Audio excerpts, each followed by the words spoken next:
Caesarean అయిపోయాక ఎన్ని days తర్వాత ట్రీట్మెంట్ స్టార్ట్ చేసుకోవచ్చు మనం?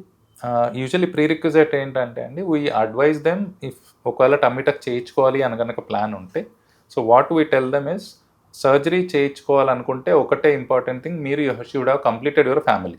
ఓకే.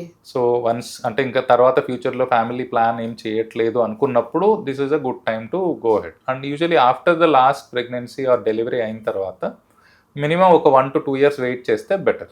ఓకే. ఎందుకంటే ఆ లోపల ఈ బ్రెస్ట్ ఫీడింగ్ ఇవన్నీ అయిపోతాయి కాబట్టి then you can plan for the surgery. So first baby తర్వాత ఈ ట్రీట్మెంట్ చేయించుకున్నాక మళ్ళీ ఫ్యామిలీ ప్లాన్ ఉండకూడదు? ఉండకూడదు. ఎవరైనా if you are going for only 1 child that's fine, but two kids అనేది that's again up to you. But then after that ఒకసారి tummy tuck అయిన తర్వాత ideal would be not to plan a kid again.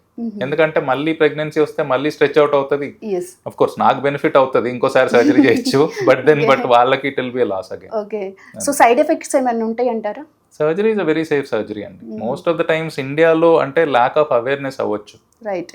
Simple thing, మనకు ఆర్తి అగర్వాల్ చనిపోయింది liposuction ద్వారా అంటారు, but it's not true because most of the people don't know it.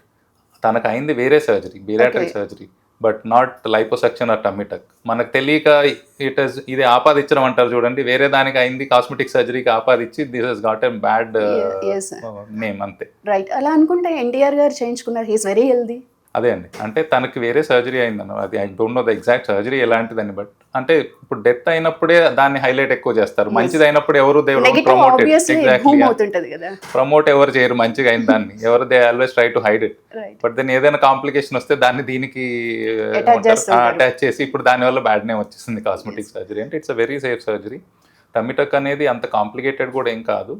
Only thing you'll need to take rest. ఒక 3 to 4 days జాగ్రత్తగా rest తీసుకోవాల్సి ఉంటుంది. తర్వాత మన routine life as usual regular life వెళ్ళొచ్చండి. వర్కౌట్స్ అలాంటివి మాత్రం will have to wait for at least 6 weeks. 6 weeks వరకు అగ్రెసివ్ వర్కౌట్స్ ఏం చేయకూడదు.